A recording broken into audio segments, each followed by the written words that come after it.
Now to our continuing focus on the 12th ASEAN's India Summit, where Prime Minister Narendra Modi is expected to meet his Chinese counterpart today. This will be the Prime Minister's first meeting with his Chinese counterpart. Li Keqiang was among the first leaders to have greeted Modi over the phone after he was sworn in as Prime Minister in May this year. He had then pledged to build a robust relationship with the Modi government. The Prime Minister is also likely to meet Russian PM Medvedev and heads of state of Indonesia and Laos before leaving for Australia for the G20 summit in Brisbane. Modi is currently on a 10-day visit to Myanmar, Australia and Fiji. Let's get a word from our Deputy Editor Smita Sharma, who's with us live from Naypyidaw.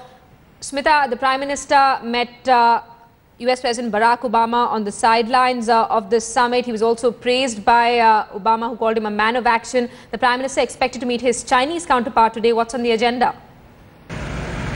So clearly, ASEAN Day 1 has really been a long affair which ended with a gala dinner, keeping in mind that so many of those strongest world leaders have really gathered here in this place, including Russia's Medvedev, China's Li Keqiang, to American President Barack Obama.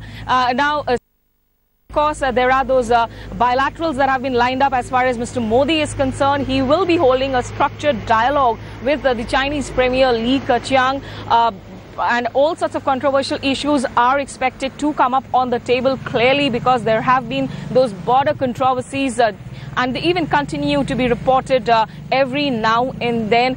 He's also expected to be meeting Medvedev at some point in time, but very crucial will be that East Asian summit, which will of course see the presence of all these heads of states from countries like China, Japan, US, and obviously when these countries are there on one forum, including Vietnam, Philippines, all sorts of conflicts in this area simmering out of the so-called territorial aggressions of China to maritime disputes are bound to come up, but perhaps a greater resolution for fighting bigger challenges like the Ebola virus and, of course, global terrorism.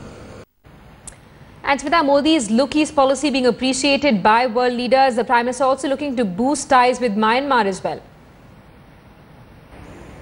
Well, Myanmar has really always been a tightrope walking act for New Delhi, because remember, Myanmar is very crucial to India's security interests, particularly in the context of its northeastern states.